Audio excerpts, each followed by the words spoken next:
Čatiņš bija par tēmu, ka man tur otrā pusē jāmaina tas jumts, kur tie saules paneļi un tā tālāk.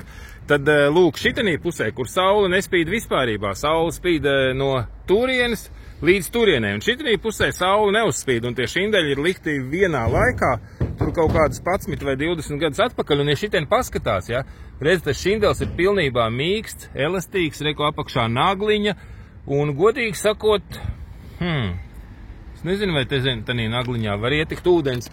Tanī pusē, otrā pusē, kur ir saules puse, tas šindels ir pilnībā sakusis kopā, tad viņš ir tur iet šitā padarījis, viņš uzreiz nolūst, viņš ir trausls, neizturīgs, bet šī pusē, kas nav saules puses, teiktu, ka te ir pilnībā otskev. Līdz ar to, es vispār domāju, ka varbūt jānomaina jumts tikai tanī pusē būtu kaut kā, un jāuzliek kori pāri šitien te. Un būs ok, jo šitanī pusē, kas, ka tur tās sūniņas, man saka, nerauj ārā sūnas, tur sāk stecēt, nu, ķipa saknes tur iekšā un tā.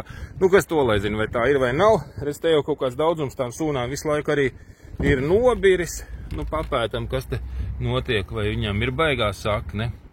Nu, godīgi sakot, nē, tās sūnas ir uzaugušas pa virsmu, un te šindelī pilnīgi nekāda sakne. Redzi, skaties, sūna, redzi, viņi nepie kā neturējās. Te nav nekādas saknes cauri izgājušas. Redzi, atkal, opā. Tā kā tie, kas saka, ka sūnas uz jumta šindelim, tā ir nāve, ja?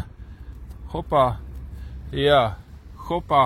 Redzi, viņš nav nekur izgājuši nekāda cauri. Ja te izaug kaut kāds koks, tad var būt, bet uz doto brīdi ne, skaidri redzams, ka te nekādas saknes cauri neaug.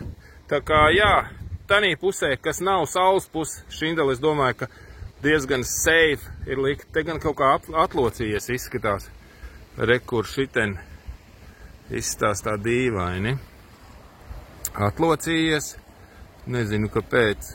Tiešām dīvaini izstās. Tur kaut kā jocīgāk uzlikts vienkārši. Ar vienmēr sakot, nu jā, tāds šindeļu jumta update, un otrā pusē laikam būs jāmaina. Peace!